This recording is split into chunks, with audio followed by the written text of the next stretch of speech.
It's time to say goodbye to hold music and say hello to fast customer support with Service Cloud. With trusted AI and data working together, you can skip long wait times and deliver efficient, personalized service right away, all while keeping support costs low and more customers happy. Reimagine your customer support with the #1 AI CRM for service. Learn what's possible at salesforce.com/products/service. This edict identifies Jesus of Nazareth as a heretic and a blasphemer. This season on The Chosen. There are those for whom this will set off a series of events my followers won't understand. Lazarus, come out! I guess you're not holding back anymore. I can't. I'm out of time. See Season 4 of The Chosen in theaters on February 1st, starting with episodes 1, 2, and 3. Get your tickets now at thechosenriseup.com. Welcome to the Age of Jeremy. Before we get started, please make sure to subscribe to this podcast. Make sure to follow me on Instagram at Age of Jeremy, where you can get some investment news from the leader in financial education, investments, accounting, taxes, and business advice. If I'm not the leader yet, I will be soon. Also follow our podcast network, The Age of Radioverse, on Instagram at Age of Radioverse, 100 podcasts strong and growing.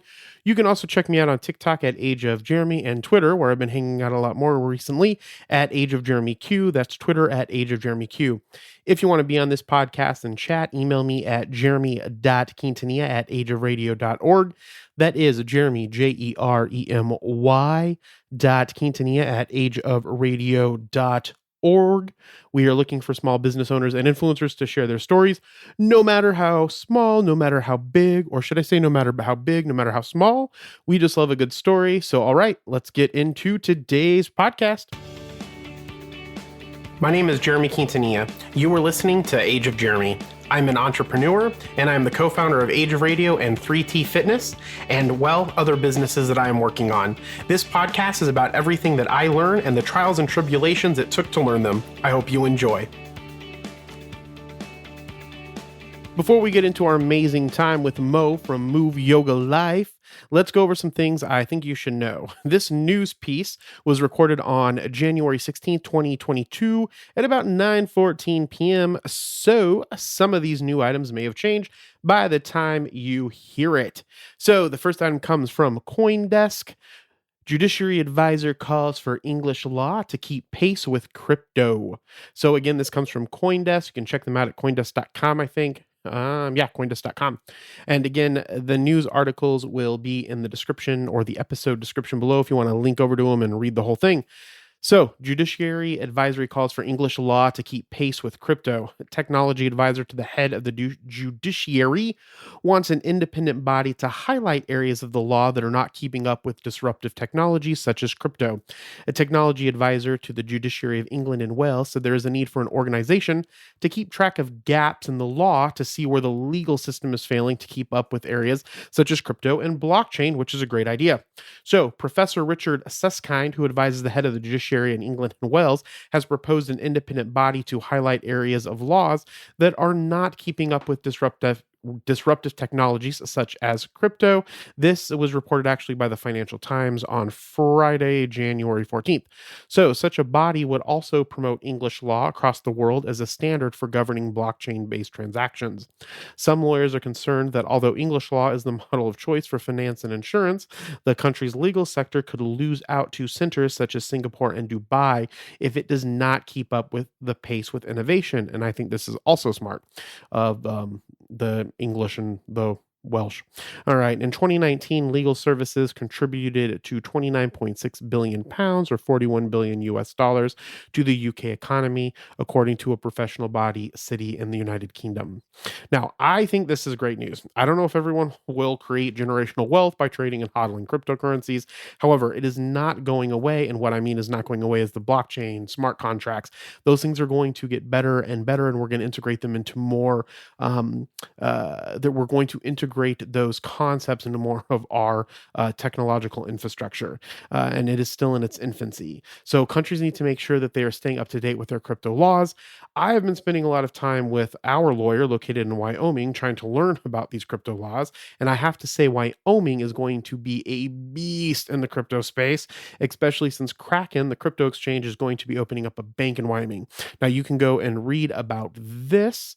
I have a link in the episode, or you can go to kraken.com. And when I say I have a link to the episode, in the description of this podcast episode, you can take a look at it and link over and read all about the Kraken Bank in Wyoming. Now, I really want to be the other thing I want to talk about is I really want to focus on becoming a tax expert moving forward as one of the, and this is one of my long-term strategies for Q Financial. I couldn't talk about Q Financial before because of my relationship with the bank. I used to work for Wells Fargo Bank. Now you can check out the Q Financial website at qfinancialllc.com. It's actually been up for over a year. We offer bookkeeping services and basic tax services. We're not doing anything crazy yet with taxes, but becoming an expert in the tax the tax field or tax policy is one of my main goals moving forward, especially with Q Financial. So you can also email me at jeremy.quintanilla. That's jeremy.quintanilla, QUINTANILLA at Q Financial. That's Q like in Quintanilla, and then financial is in financial, LLC.com if you need help with anything. But because of this focus on tax, I really want to have a tax article every blue moon. So here's the first one that I found. And this comes from BloombergTax.com by editor Kelly Phillips. It is titled Surprising Look at What Income is Taxable and What Isn't. So Twitter lit up recently over a post reminding taxpayers to declare income from illegal activities. Some users couldn't believe that it was real, but the declaration, which is not new, can be found in IRS Publication 17, which notes that income from illegal activities, such as money from dealing illegal drugs, must be included in your income. You'll find the same language in IRS Publication 525 or 525, however you want to read that. The authority for this statement is found in Tax Code Section 61, which makes clear that gross income means all income from whatever source derived unless it's otherwise excluded. That's a pretty high bar and the starting point of our entire tax system. And even though it feels a bit odd to require taxpayers to report income earned from committing a crime, it's a law that's been confirmed in the court in U.S. v. Sullivan. The U.S. Supreme Court ruled that the fear of self-incrimination was no excuse to not report, with Justice Holmes writing, "We see no reason to doubt the interpretation of the act or any reason why the fact that a business is unlawful should exempt it from paying the taxes that if lawful it should have to pay." Sullivan would prove a pivotal a few years later when in 1931 Al Capone was sentenced to prison for tax evasion. Capone, who made millions from bootlegging liquor, gambling halls, and other crimes of the day, had reportedly boasted the government can't collect legal taxes from illegal money. And apparently that's not true. So what is taxable? Not sure what else you have to report. Here are four more possibly surprising sources of taxable income for federal tax purposes. One, found money.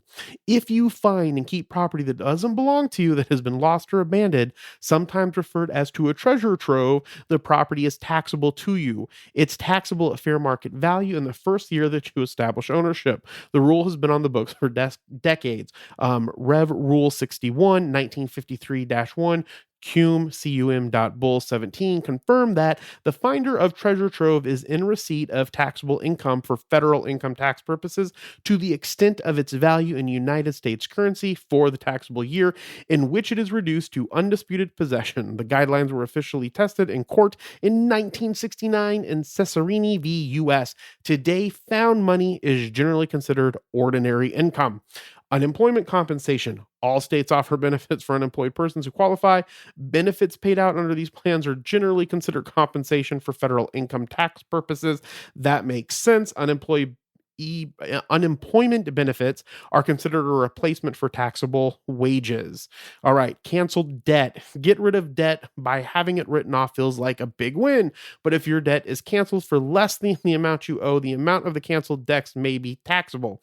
That means that you have to report the canceled debt as income unless an exclusion applies. The most common exclusions include bankruptcy, insolvency, and qualified principal residence indebtedness. If your debt is discharged for less than what you owe and that amount amount is $600 or more, you may receive Form 1099-C.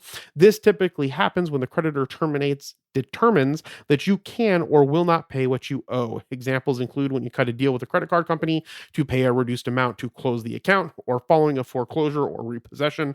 The difference between what you owe and what you pay is considered income, again, assuming that you don't qualify for an exclusion. All right, and another taxable event is lottery winnings. Lottery winnings are treated like gambling winnings, which means that for federal purposes, they're taxed as ordinary income. That's true whether you collect your payment as a lump sum or as an annuity. And just real quick, in accounting school or finance school, one of those schools, I actually calculated if it's better to take it as a lump sum or as an annuity. It's always better to take it as a lump sum and invest it. Now, it's also the case if you win a non-cash prize like a car or a house, winnings are typically reported on Form W2G and are subject to withholding of 24% if the amount is more than $5,000. If you owe more in tax, you'll pay the difference at tax time, and if you owe less, any coverage will be refunded to you. Now, I know taxes may be boring, but the reason why I bring it up is because the more you hear about taxes, the more your mind will hopefully wonder about taxes, and you will start to educate yourself on our tax system, because that is probably one of the main ways that our government in the United States and a lot of governments around the world make their revenue through tax revenue. If you want to find out what isn't taxable, check out this article at Bloomberg Tax. The link to the article is in the episode description. Let's take a quick break, and then we'll be back to have some time with Mo. Okay, everybody, it's Michael E. Cullen II. And I'm Sesame and Carta from the All Too Real 2 podcast. We're passionate about movies, TV, and pretty much all things pop culture. Dive into the chaos of failed sitcoms, direct-to-video sequels, and the quirky realms of cinema and TV. Join us every Thursday for your dose of All Too Real 2 entertainment. We'll guide you through debates like whether Howard the Duck qualifies as a superhero. Ponder if Larry the Cable Guy could be the new Rock or Schwarzenegger. Discover if some shows and movies should have stayed in the cutting room. Ever heard of a sitcom featuring that dictator with the funny mustache? Well, we watched it. We're dedicated to unraveling the peculiarities of pop culture, sometimes with awesome guests. So, if you're into the eccentric world of pop culture, listen and subscribe to All Too Real 2. Available wherever you find podcasts and on Age of Radio.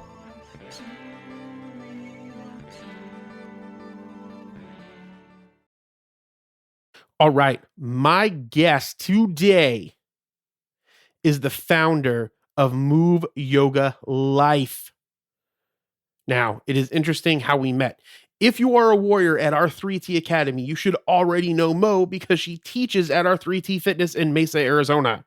She has a show with Kevin at our 3T Labs YouTube page, not to be confused with our 3T Academy Crypto page, which is the one where Coach JV is on. So make sure that you check out 3T Labs and you check out 3T Crypto. They are both going to be in the episode description.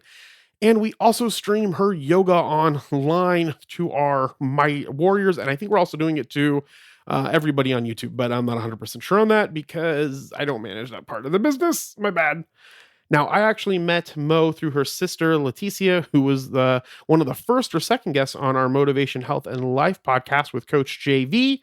Leticia actually used to work with me and John, and Leticia has actually known John for a really long time. I love Mo. She is super knowledgeable about yoga, and I'm glad I got to spend some time with her. Make sure to look in the episode description to follow her on her social media and join her Facebook group, Move Yoga Life, or as she likes to say, Move Yo Life. Here's my conversation with Mo. How are you? I'm doing good. Tonight's my Kundalini class, and my sister's in town. Oh, so nice. So she's going to go to it?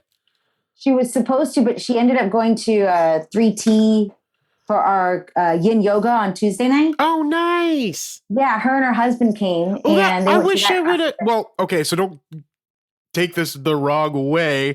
I was there till on Tuesday. No, I wasn't there on Tuesday. Never mind. I was there last night until about 6-ish. Oh, really? Yeah, because I was gonna say if it was on a Tuesday and I was there, I was like, oh, I should have stayed because I am planning. I promise, I am planning on. I told Kevin one day. No, I really want to do it, especially especially because recently I just started a fitness physique training schedule and eating schedule. Oh, And so I'm getting really tight. And so I really want the yoga to do. So like after I pick up Ariana this afternoon, my niece, I'm gonna go do my Stairmaster and whatever. oh, me too. And Okay, then, I'll be doing yeah. that with you. I do the Stairmaster. That's when I get all my work done. I'm like, okay, so now, I suck so bad at Stairmaster though. Like I have to be like super concentrated. I have to be super concentrated because I'm in so much pain. Like, which is weird because like I can walk. I love walking. So in general, I just love walking. And so, but other than that, I don't. I suck at running, and I can bike forever. But like running and anything else, I suck at. But I love biking. Yeah. So, but yeah. So Kelly, awesome. you know Kelly, Kelly Harrison, Coach Kelly. Yeah. So he's helping me. He's like staying on my ass about it all. Oh, good. He's so cool. I've been on some of the Zoom calls where he's been on there. Yeah. Well, because I told John like before I had somewhat of an excuse because I was working and had so much stuff going on. I don't have any excuse anymore. Asia wants me to be in a bunch of photo shoots. And so I'm like, fuck, now I don't want to look like crap in a photo shoot, I guess, right? Good job, Asia. She's motivating everybody over there. Yeah. So to get started, Mo, I lost all those questions that I had sent to you, but I know that it was only 4 or 5 questions. So I was hoping you remembered them because I don't remember them. And so this morning, just to be honest, so we have a partner that's in Dubai. And so I don't know if you remember when John went to Dubai. I do. Yeah. So our partner in Dubai that we do stuff with, I had to go wire him something today for a portion of a project that he did with us from his money. And so that kind of put a hamper on my timing because I had meetings up until doing that. And then we use a different bank for our Uncommon 1% business. And so they didn't have an online wiring thing with the bank that we use. So I had to go to the bank to do the wire. We're like, when we wire from our other bank where most of our accounts are at, it's all online. So it was just a pain in the butt. Was it weird to go back to the bank? Well, so no, not really. I mean, I feel like I haven't been in the bank. I have to do bank stuff. Like I have like for 3T. Yeah. I think the first 2 weeks that I was at 3T, I had to go to the bank like almost every day to do shit. Oh, wow. Okay. Yeah. So so that part doesn't bother me. I'm so happy to not be at the bank anymore. Yeah. Yeah. Congrats. Yeah. Thank you. So, but this isn't about me. It's about you. About me. So tell me, so just for people that are listening that don't know who you are and what you do and what your I guess what your business is for the most part. Do you want to kind of explain that? Sure. Hi, I'm Mo, and I am creator of Move Yoga Life. To help people move your life is the little slogan I kind of created over the past couple of months. But no, I've been teaching yoga for about 4 years now. And through the journey of teaching, I've just been able to realize that in order for people to really get moving and making changes, it takes not just the physical awareness, but also the mental awareness. And I always like to tell my students, if you're lucky, you can even get to the place of spiritual awareness. And I pretty much have catered my classes now to helping people align with that understanding with their particular energy systems, also what we call chakras. That is my thing. Chakras are my thing. And so I teach around chakras. I base my life around chakras, recognizing that not only does the energy within us change, whether it flows or it's blocked, but the energy around us is constantly changing, that the seasons here on Earth are constantly changing, and they actually align with chakras as well. So that's what I do now. I teach yoga, and I do one-on-ones with my students to help them figure out what chakras, energy systems that they were born with that also need to be balanced. And we figure out meditations, yoga practices, different techniques and tools to get people moving in the right direction. Now, at the office the other day, I saw something. It was like a chakra worksheet or something. I think it was because you were doing stuff with one of our trainers there Tom. Coach Tom. Coach Tom. Yes. Yeah. Yes. So for people that don't know, how do you define what a chakra is? The easiest way to describe it, and I feel like more and more people are starting to describe it this way, is the energy systems that are within our body. There's so many different types, but the main ones that people like to focus on are the 7 that align with our spine. And so they're described as energy systems. And if you want to visualize what they look like, it's described as like a wheel. Each chakra is a wheel.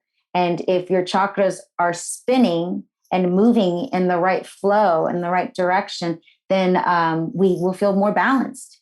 And if we have certain areas in our lives or in our health that we are struggling with, if you start to use the chakras and the energy systems as a map, you can really figure out what's going on and be able to get yourself back into balance.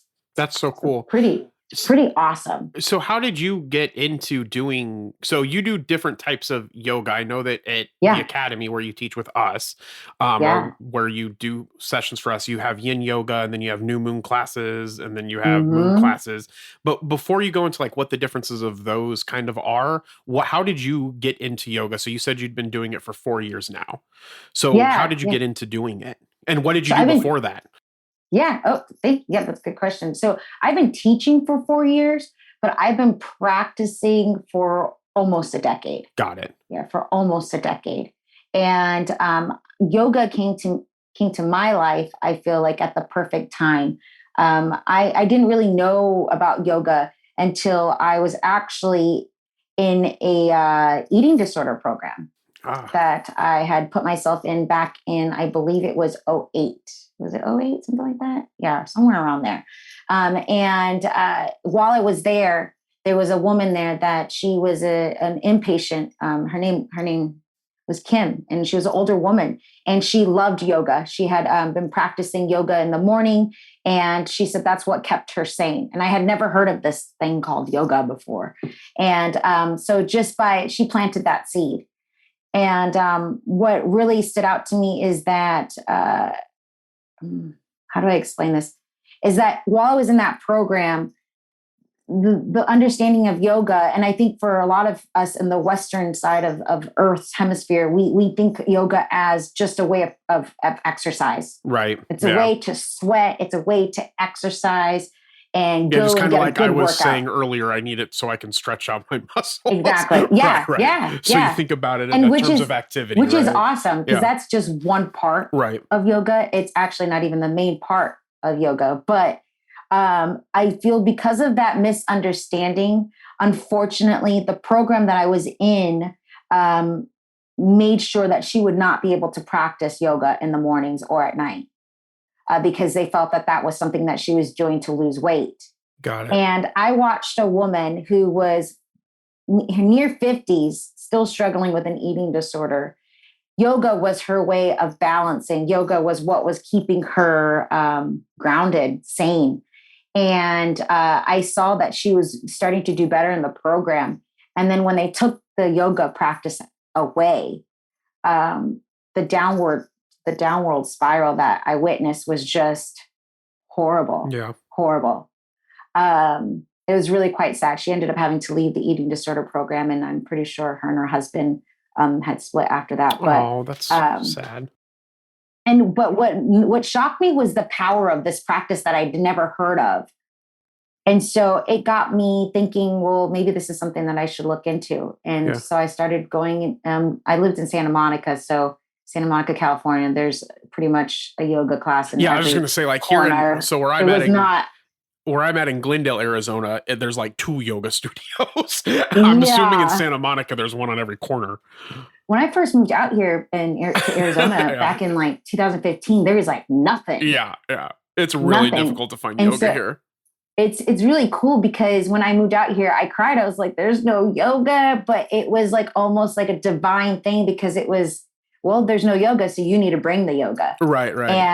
And so I was like, all right, well, I guess I'm just going to have to start teaching, because once I finally started venturing into the yoga classes, someone that struggles with the eating disorder, you really don't want to be in your body. Like I did everything I can to numb out of my body, drink alcohol, overeat, not eat. And then in yoga, it really forces you to have to be in your body and appreciate your legs for keeping you balanced, appreciate your arms for keeping you strong. You really connect to your body. And so here I am, in my mid-20s, almost like almost 8 years into an eating disorder, almost a decade into an eating disorder. And for the first time ever, I was like, whoa, I really like my body. I actually enjoy the hour and 15 minutes of being in my body. Yeah. And it was really the breathing and connecting to this thing called breath that got me through these tough, challenging poses. And that allowed me to continue to stay strong. And for an hour and 15, notice how bad my thoughts would get, but then I'd still survive. Yeah. And I never experienced that before. It's interesting because I was really heavily into yoga when I was probably between 17 and 21 or whatever. Yeah. And maybe 22-ish, some in that time frame, right? And so like I look back and sometimes like whenever I've had a problem with my body, I've always been, because I spent so much time in it, I feel like even now I'm still more in tune to my body than I feel like some other people are, because you get used to things. You get used when you're spending that much time in poses and you're practicing on breath work and you're meditating, you have a sense of you. Right. Yes. And so like when I got diagnosed with diabetes when I was 27, like I knew something was wrong with me, not just apart from the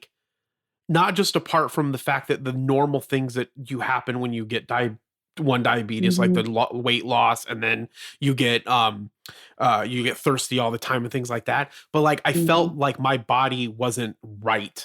And like anytime any of that happens, anytime I'm sick or something, it's always like even before any of the sickness shows up, I feel like something's wrong with my body. And I feel that yoga really helps with understanding your body and your ability to understand who you are and how your body is. Completely. Yeah. And unfortunately, I feel like we're kind of in a society that's always making it really easy to escape from that. Yeah. Which is odd because we talked just this morning, we had a live on the 3T Warrior Academy YouTube channel, and they were talking, it was about the metaverse and being in an Oculus and being completely escaped from reality and having your world inside of it. And it was funny because I was watching all the posts from people and they're like, I don't want to be a part of that because I want to be in nature, and everybody, even though the world's moving towards that, I think that it's interesting because you're right. Like you can't get a sense of who you are if you're never present with yourself. Yeah. Yes. So you started teaching. So then you started teaching 4 years ago. Did you start teaching when you moved to Arizona, or was it prior to that? And then how did you start building your, I guess, business and practice from there? So shortly after then, I started doing vinyasa, more of like the flow style, the exercise, because it's the easiest one to go to. Yeah. And so with real quick, just because if people don't know what vinyasa is that just like faster movements, or what does that look like? That's going to be more of your typical flowing class. That is the one that people tend to want to go to get their exercises. Got it. Most studios tend to teach that particular style of yoga.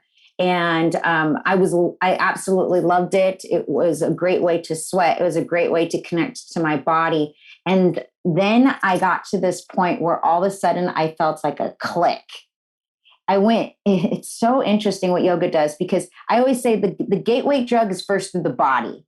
Like you come into yoga and you really come in because you want to lose a belly or you want to strengthen your arms. Yeah. Like everyone comes in more for the physical, right?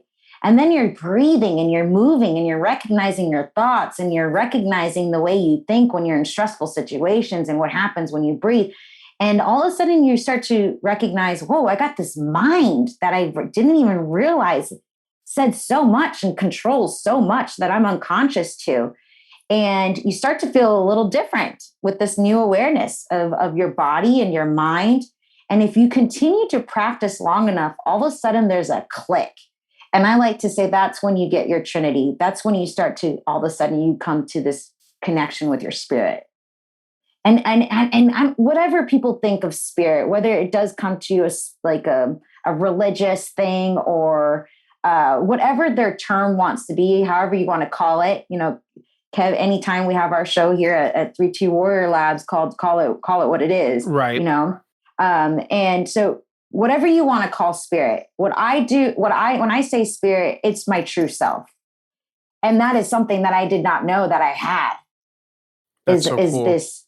This beautiful, precious being that was within me, that wanted love, that wanted me to care for myself, that wanted me to do better than this eating disorder habit that I was living in, this self-sabotage that I was living in, that knew I had more potential, Yeah. And once I got that click and I got that awareness, I started seeking something deeper. I didn't want my yoga practice to just be about my physical body and sweating in a 120-degree room anymore. So my spirit felt like it was wanting now something. I could hear it. I could connect to it now. Yeah. Right. I didn't know what it was at the time. Now I do. But at the time I knew something was different. Yeah. And by that's when I started like, okay, I need to get a teacher training, not so much to teach, but more to figure out more of what this yoga thing is. Right. So to go deeper into practice. the practice by understanding more of it. Yeah. Of course. So during my teacher training, I also then discovered, and I started to do teacher training at Core Power in Brentwood, California, still vinyasa style, type of yoga. But in that process, I found my home style of yoga, which is Kundalini yoga. That I feel is ultimately what saved me. So then, the Kundalini yoga. So what's the difference between that and vinyasa? So Kundalini yoga. And I'm sure that's a difficult question. Yeah. Kundalini yoga, it's a lot. It comes with a lot, right? Yeah. Kundalini yoga is described as the yoga of awareness. That is like how it's described, the yoga of awareness. And it brings all aspects of yoga. I didn't know this until I started getting into my teacher training, that there's different types of yoga. There's tantric yoga. There's Raja yoga where you worship. There's kirtan yoga where you just sing. There's so many different types of yoga, and Kundalini yoga has been able to bring a little bit of each of those. You do some flowing. You do some chanting. You do some drishti focus work. Like you are bringing all of it together for one big mind, physical, spiritual orgasm. Yeah. And I think that's the first, when you did the first, I think the first yoga class you did for 3T was a Kundalini yoga class. It was. Yeah. It was. Yeah. And there, at the time, and still now, 2021, there is barely any Kundalini yoga here on the east side. I don't even know of one at all other than you.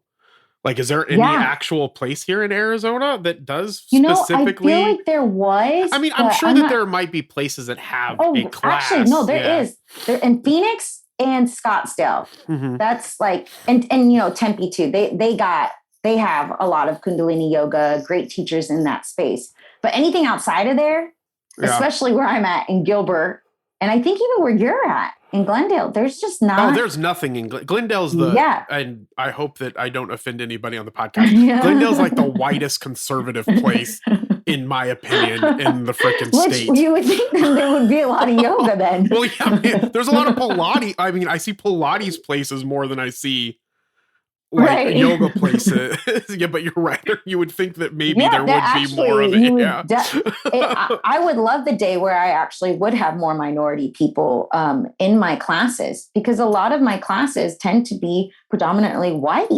And I don't know if it's just because culturally, religious wise, or what brings that group of people more so, but. And I would say maybe for myself, being Hispanic, religion is embedded deep within you, whether you truly are Catholic or not. Yeah, that's actually it is a big sin. An interesting point. Yeah. Right?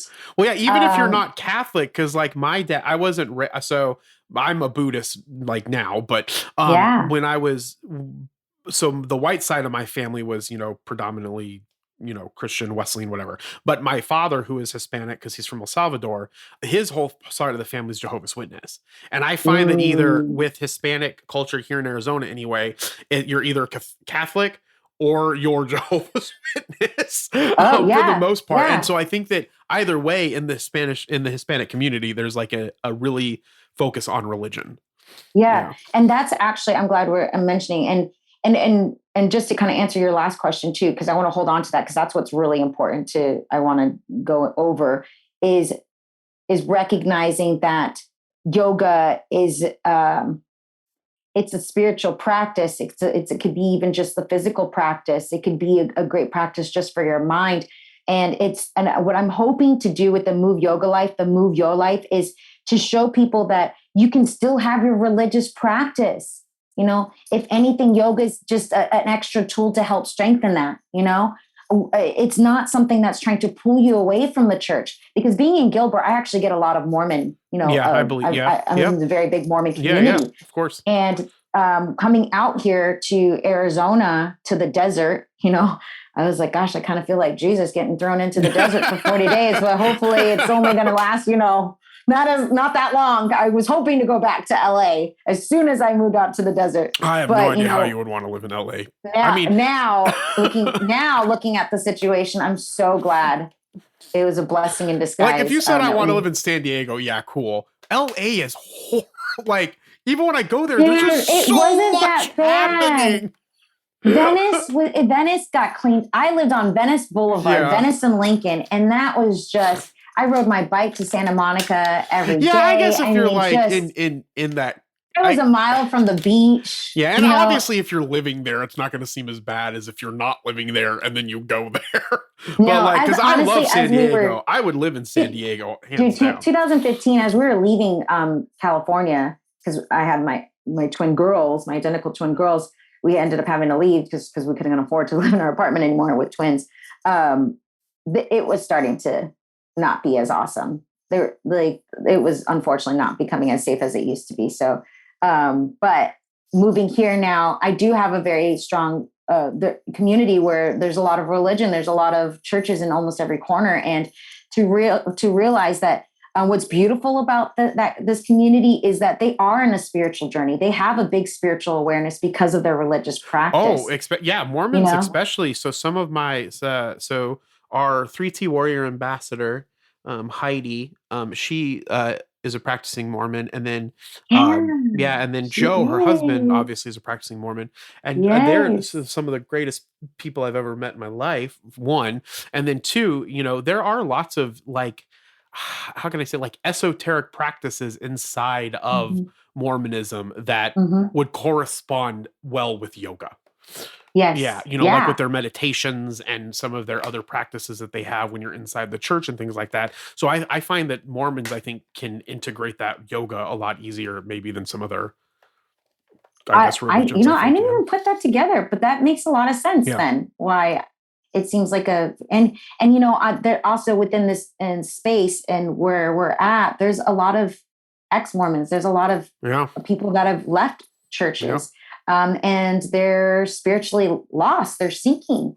And so it's really beautiful to have people in both different spaces, from different walks of life, from different backgrounds, to be able to come into a yoga practice and say that this is not about religion. This is, if anything, this is just about my connection with myself.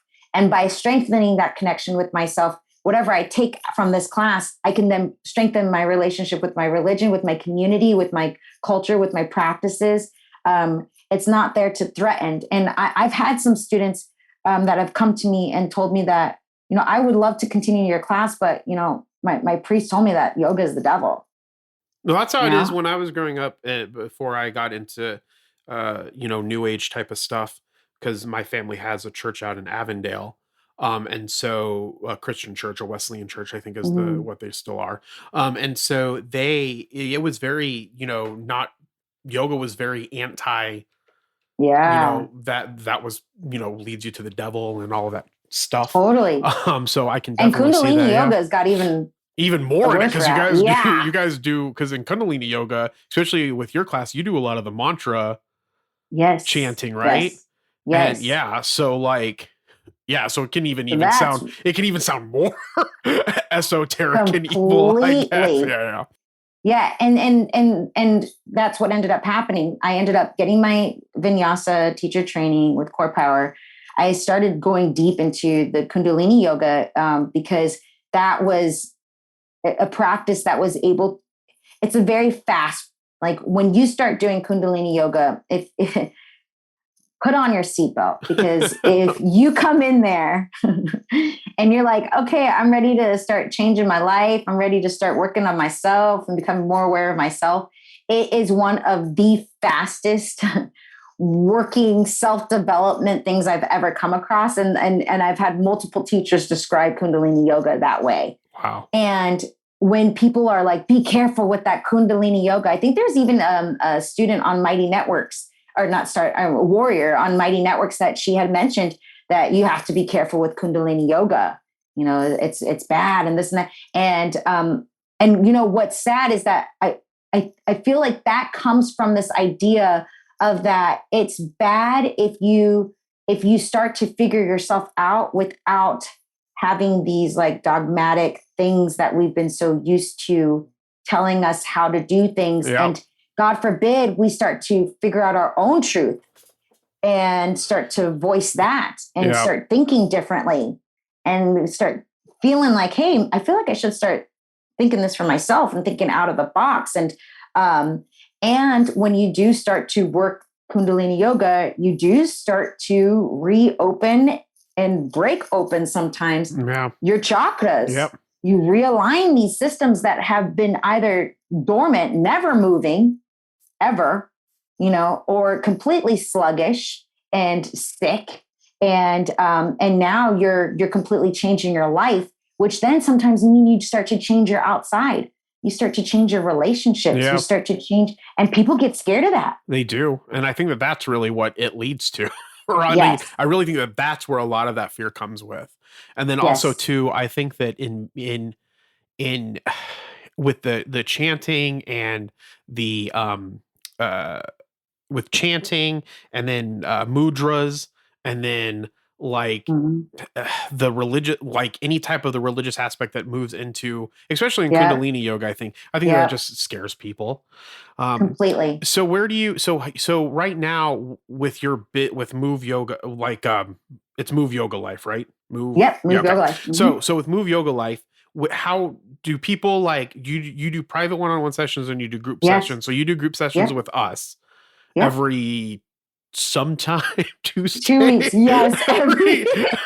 Well, so it's interesting because I was talking to the only reason. So I'm like trying to figure out a way to do it even more because everybody loves the yoga. And not only that, I loved hearing Coach Tom talk about how it's changed his life. Especially when he did the Kundalini yoga with you, when you did one of the Kundalini yoga classes. And then he literally came to me and he was all like, Jeremy, I think we need to do more Kundalini yoga. And I was like, oh yeah, did you do the class? And he's like, yes. And it's changed my, like, it had such an impact on him. It was so like, I think the best part about everything that we're doing in the academy, right? Is it just hearing the stories that people have of things that have changed their life. Like whether that's cryptocurrency and they've made money, whether that's when we were just a fitness company and people had lost 100 pounds or 200 pounds doing our program, or like when they find something new, right? Like even when Heidi did the Kundalini yoga and the yoga the first time, like it changed her, like, and they wanted to do more of it. And they like, and I think the other two, I think it's really good having you because you bring a good female energy to everything when it's just like me, Dustin, Kevin, John. I think the only two females, but right, like May's in South Dakota or wherever. And then Jackie's not there all the time. No. And then so now we have Laura. It's just you, Laura. Yeah, so Laura's helping with that part, bringing the female energy, being a part of the events, and then who else is there? Heidi, and then Heidi, obviously. And so, but yeah, the rest of it's just a bunch of guys there. You know, and now we're getting Asia. And now we're having Asia help out with stuff. Amazing. Yeah, so it's getting really. I think it's building a bigger balance. Yeah. So so you do you do other group classes though besides at 3T. Yeah. So I'm actually tonight, which this is going to be recorded. So what's today? January 14th is when this is. Yes. So tonight. Not sure when this is going to go out, but it will go out eventually. This is January 14th, and tonight I am teaching my full moon class that I teach every month. here in Gilbert at Get Group Fit.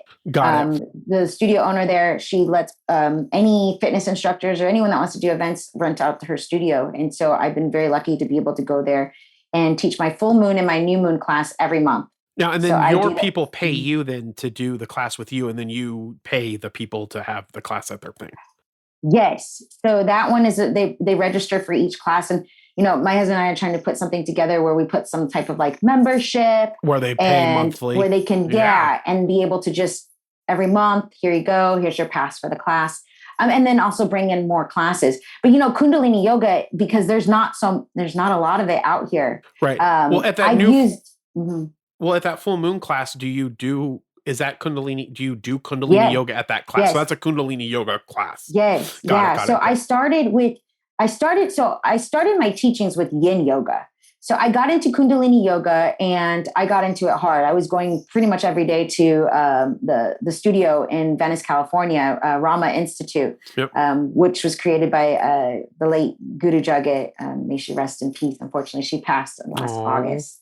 And so that was her studio, and I believe they're still running it. So, but that's where I was going because it was only a couple blocks away from my apartment. But I ended up, after a year doing Kundalini yoga, I stopped. It got way too intense. I was starting to see my habits. I was starting to see why I was drinking. I was starting to see the pain that I was running from. I was starting to see all these things that I'd been trying to numb myself from. And I was starting to see it. I was starting to feel it. I was becoming conscious of it. And once you become aware of something, now you're accountable.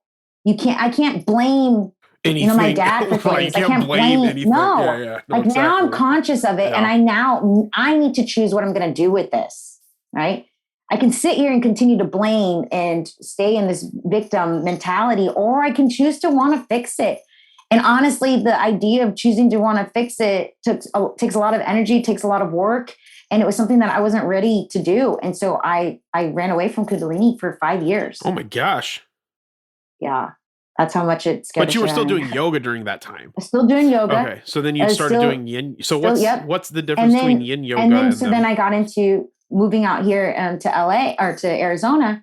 I finally started to realize I really would love to start teaching, but I was really scared. I was just scared. I had my certificate for 5 years.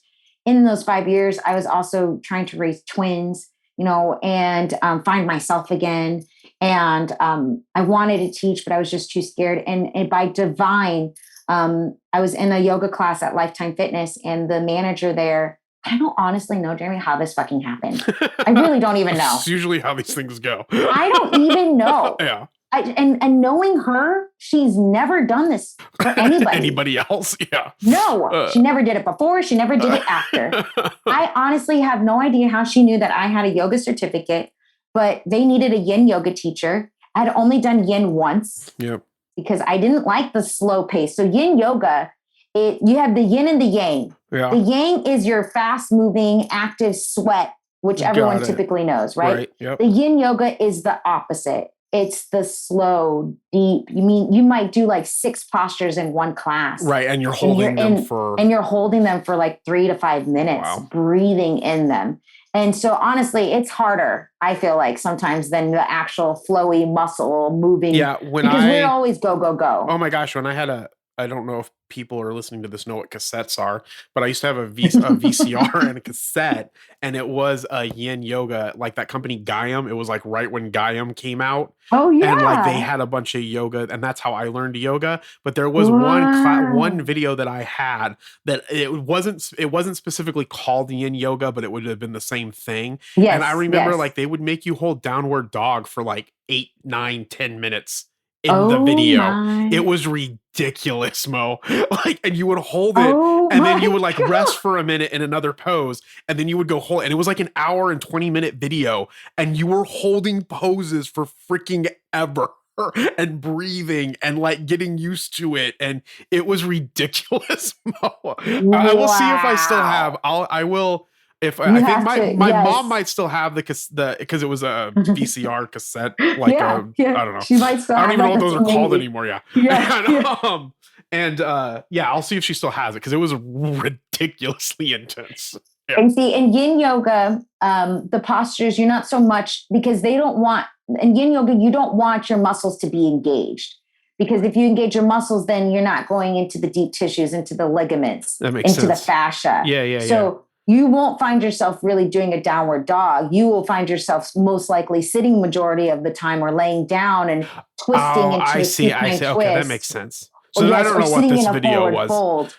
But in Kundalini yoga, I mean, there's some postures where they're like, stay in this bridge pose for, 7 minutes, and you're in them for quite some time too. So then, and I tell my students that if I do my job right, I should be able to get you into a meditative state when you're in these postures, you should be able to go into a meditation more of being able to breathe and become familiar more of your thoughts and notice what happens when you become still.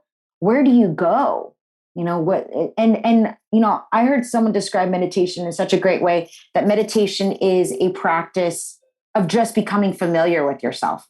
Yeah. That's all it is. Yeah.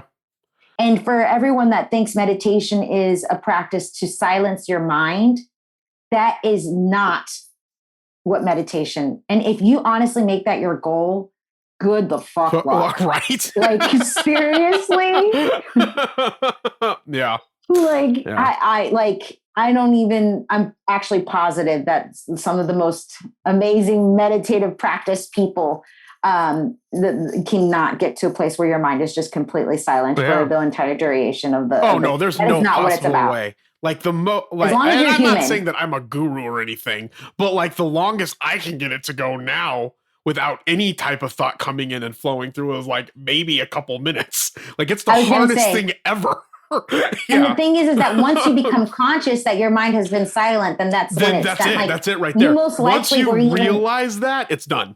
Yeah. It's done. It's funny when I hear people be like, oh, I didn't think through that whole thing. I was like, how did you know you weren't thinking? It's like, oh, because I thought. And then as soon as that part comes out, like, well, you were thinking. It's over. Like, exactly. That's when you know that you weren't that's over. It's done. You can't not know that you weren't thinking without thinking. It's really interesting. And it's weird. People that meditate will know exactly what I'm talking about. Exactly. Yeah. It sounds ass backwards and extremely confusing. Yeah. And that's why I've catered my classes to, honestly, I've tried to simplify everything. A lot of the people that come to my classes are beginners. They've never done yin yoga. They've never even meditated before. A lot of my students that come to Kundalini yoga, I call yin yoga my gateway drug, because a lot of times I can get people into yin yoga first, get them familiar with their bodies, get them familiar understanding what the breathing is and using affirmations and aligning with this particular part of the body that's also in line with a particular chakra. Because each chakra, each energy system is connected to a different part of the body, a different endocrine system, a different mood. It has its own color, its own personality. And so when you work that particular part of the body and you use certain affirmations and different intentions to just get it all together, it creates some pretty powerful experiences, even for someone that's never done it before. And so yin yoga, I like yin yoga because it's a great way to bring people in. And then once they get that click, like I did, where they're like, ooh, I feel like I want it. There's something more. Then it becomes this curiosity of like, what is this? What like I like to say the Move Yoga Life students are the curious yogis. They're the curious yogis that are like, I feel like something's calling me. And I don't know what that is. I feel something changing within me. I feel like I want to start moving, but I don't know what that is. And I'm curious. And I'm starting to just move with this curiosity into this place of unknown. But I know that this feeling feels familiar. I know this feeling that I'm having is something that I'm supposed to be going towards. And that's usually what leads them then to Kundalini yoga. And then once they walk in there, then their mind is fucking blown. So you teach, so where all do you do your classes at? So people can the main places that I'm doing right now, I used to teach at Lifetime Fitness. I loved that space. But after COVID, I'm no longer there anymore. Okay. And I started just teaching like at parks and locally. I was teaching online at my Move Yoga Life page on YouTube. I was doing recordings and teaching there, so people can go there and watch some of my old classes. I'm trying to get back into that. I took a break from it, just trying to figure out audio, camera. It's a pain in the ass. Like we hire, oh my God, like 3 people to do it for us. It is a nightmare. It's rough. I rough. was stressing so much that I almost quit. I was like, I'm not going to teach anymore. It's hard. Like, if I have to do videography, I'm not a videographer. You just have to get a process in place. Once you get your own process in place, just stick with that process. It becomes super, super easier as you do it more and more and more. I promise you. Because that's like the one thing that I hate. Like I'm trying to get, I have this podcast, like the podcast is like my main thing that I'm trying to grow right now. Yes. Right. And that's why I'm trying to do more interviews and things like that. Yes. But this process is super easy now. But then when I tried to, like, okay, I want to get a YouTube channel going after this. But then when I got like all the stuff that I wanted to do with YouTube, I'm like, it's going to take for freaking ever. But I know in my mind, I just got to get a regular process on a set schedule, stay consistent with it. And then it just becomes super easy. Because now I can knock out podcasts. Like we jumped on this and it was ready to rock and roll. Right. So it's not, once you get that process going, you're good.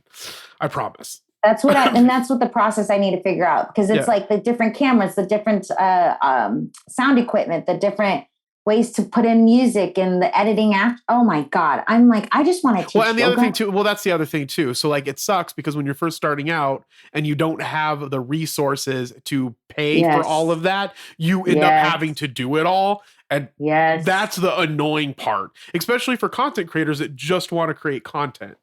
Yes. And that's where I'm at right now, because, pre 2020, I was just teaching, at Lifetime Fitness, and I was teaching at a local studio called Sunshine Yoga, which was right across the street. Now I'm teaching across the street from there at Get Group Fit.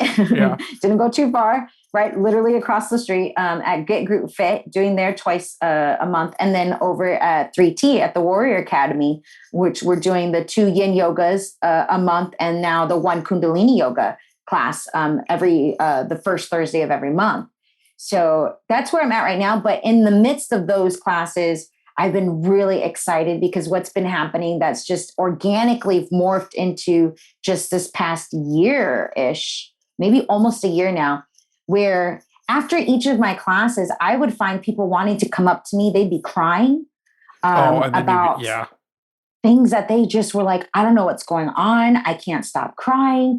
I don't know what just happened. I think I just saw my dead grandma. Like, I don't know what just happened. I'm feeling all this anger and rage, and I would spend hours after my classes just talking about the chakras and what they are. And so at some point I was like, I need to start charging people for this. Like, is that how you started building your personal? That's how I started doing the one-on-ones. Kind of doing with Coach Tom. Yes.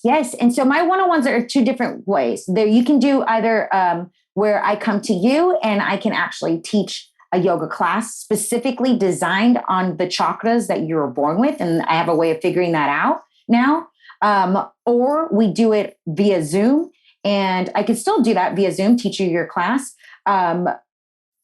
Or we do it where we do a Zoom call and you find a place within your home that you can start calling it your space. Because a lot of people are like, oh, well, I don't want to do Zoom. I want to meet up in person. Or if they're long distance, like, I don't know if I really want to do, like, can we do? No, like, I want you to find a place in your home, because this should be number one.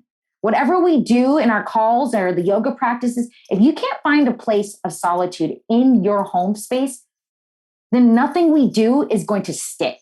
Yeah. Yeah. And so we do one-on-ones where we're more going over what are your chakra systems. Because if I can find out your masculine and your feminine energy systems, I can then tell you what your gifts, what your purpose is, and what your challenges are. And we can see why you're out of balance.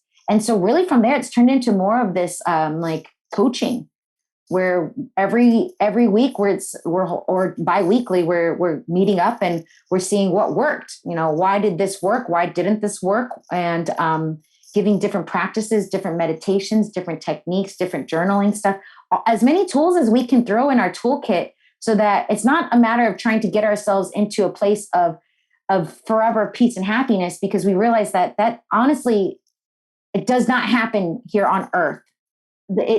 Your life is constantly changing, ebbs and flows, goods and bads, just things change. And so it's not about, and that's what I thought in my eating disorder program, was that I was there to finally be in a place of forever happiness. Like they're going to help me figure out how to just be forever happy with this body, with this person that I am. And that was a fictitious goal. It really, what it is, it's about finding tools that when we find ourselves in those unhappy moments, depressed, anxious, overeating, undereating, drinking like crazy, when we know our moments of feeling like shit, right? We can go to our toolkit and say, all right, what do I need to do today? Like okay, I'm going to pull out that meditation that Mo gave me, or I'm going to do this yoga practice that we did, a month ago, or I'm going to do this journal entry. You get it? Yeah, no, that's amazing. And I feel like I think that's going to be yoga, so important for people. Thank you. And you know what? It has been. Because yeah, that's what I think I've it's great that you've moved to the private. I didn't know you moved until Coach Tom. I didn't know you moved to a private practice. Yeah. I mean, I know that we had talked about you doing stuff with me privately, right? But yes. I didn't know that you had moved to that. So for how much does it cost for people to work with you privately? Or do you have a set cost, or is it based off of time and what's going on? Or So right now I have set it to an hourly, and it went up this year. So my hourly, which I was going to let you know too, that it's changed to 88. So it's 88 an hour. Okay. And so when I do private classes, that's and actually not that bad, to be honest, right? to have a private yoga person. The testimonies in the comments that I've gotten have been with my one-on-ones. I've gotten that this has helped me more than some of my counseling, my therapy. And I don't want to take away from therapy, because therapy is I'm a big advocate for therapy. Incredible. Yeah, it's actually what got me to yoga first, because therapy gave me first the awareness. Therapy, in a sense, is Kundalini yoga because it gives you the awareness, and it gave me language to describe what was happening internally that I didn't have. But what happened to me personally in therapy is there was a lack of tools that I could only feel balance when I walked out of my therapy sessions. But then you didn't know how to do after. I didn't know what to do that. after. Yeah. Until I saw my therapist next week, I was fucking lost. Yeah. That's how a lot of people are. That's difficult. That's the biggest problem with a lot of it, I think. Yep. And that's where I feel that's where with the Move Yoga Life, we're doing things different. We're becoming aware of ourselves and understanding where these feelings and these insecurities and all this crap is coming from. And then we're getting tools, and I'm saying, look, this is in your hands. Like, here's tools, go play, use whatever works, grab onto that, use that. Don't throw everything away. Just put it in your toolkit. And then when we come back again, we notice that this worked this month, but what works this month may not work for next month because of the energies that are constantly changing. And so that's where, so it's 88. And where it went, and we just kind of go from there. How do people, how do people find you? Like, where can they join your community, I guess, would be the best thing to ask. So right now I'm working on my website. So that would be just go to the Move Yoga Life, right? Go to Move Yoga Life. And I'm pretty sure we were able to get moveyogalife.com. I'm pretty sure. So that's being built right now. But right now it's through Instagram and Facebook. Cool. And is it Move Yoga Life for both of them? Yep, it's Move Yoga Life for both of them. But then you also have a Facebook group, right? I do. And that one's Move Yoga Life Tribe. Move Yoga Join Life the tribe and like the page. Right now, even if you don't have Facebook, just activate one just to join the tribe, because on there, that's what I love about 3T is the community, the building of community. That's really the only thing that's sustained us through all of this. Yeah. I don't want to just have a website where you could just get, here's my class, here's my hourly rate, I don't want that. I want people to be able to say, like, holy shit, Mo, that class was powerful last night. Oh, no way. Me too. Like, this is what I got. Like this, that's what I'm wanting to create more, is the community, this movement of understanding that yoga is not just a workout practice. There's more. Yoga, it's a way of life. It's a way of moving your life. Yeah, right? Moving your life. That's awesome. And that, right? Do you like that? I love Move it. Your life. Yeah. So we dropped the GA and we kept the yo. Move your life. Yeah. That's really cool. That's what my dream, my goal is to have it a tool that people can come and recognize that, okay, I was born with this masculine energy that is connected to my sacral chakra, which means that I have a gift of understanding emotions. I have a want to be fulfilled through fun and passion and pleasure. That is my gift. And yet I have this feminine energy that's connected to my throat chakra. Weird. That's my purpose. And my purpose is to speak truth. It's to communicate. It's to be able to express authentically. It's to teach, you know? And when we become aware of what our gifts and our purpose is with this beautiful map called our chakras, then holy shit, we can start taking power and ownership of our life. And honestly, Jeremy, I think people are really scared of that because God forbid they do. That's what we talked about with yoga, Kundalini yoga. Then what happens when you become accountable? You can't really point fingers anymore. Yeah. Well, that's awesome, Mo. Thank you so much. Yeah, I appreciate thank you. it. I appreciate it. We'll have to have you back on because we could probably talk about this for hours. Oh, we like there's so We've much done more. So We've right, done this. we have. Yes, we but have I mean, done I think that. it'd be interesting next time. We'll try to get you back on the podcast, which we I would can love that. because I'm going to do a lot more podcasts. Well, maybe we can deeper dive into Kundalini yoga specifically, or chakras, or something. I would love that. I think it'd be awesome. So please, cool. If we can have some time to talk more about what chakras are, that is what changed my life, Jerry. Like it was the extra thing that I needed from the therapy. I needed to walk away. I needed a map, you know, something to help me figure out how to move through life. And chakras, once you look at them and you notice, holy shit, this is literally a map of understanding my body, the physical parts, my emotional parts, the endocrine systems. Like it's the whole thing. It's a map. So let's do that for sure. Right. I would love that.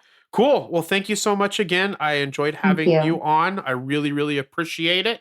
And we will schedule it again. Yeah. Perfect. All right. Talk to you later. Bye. Bye. That's it for today's podcast. Thank you all so much for spending time with me today.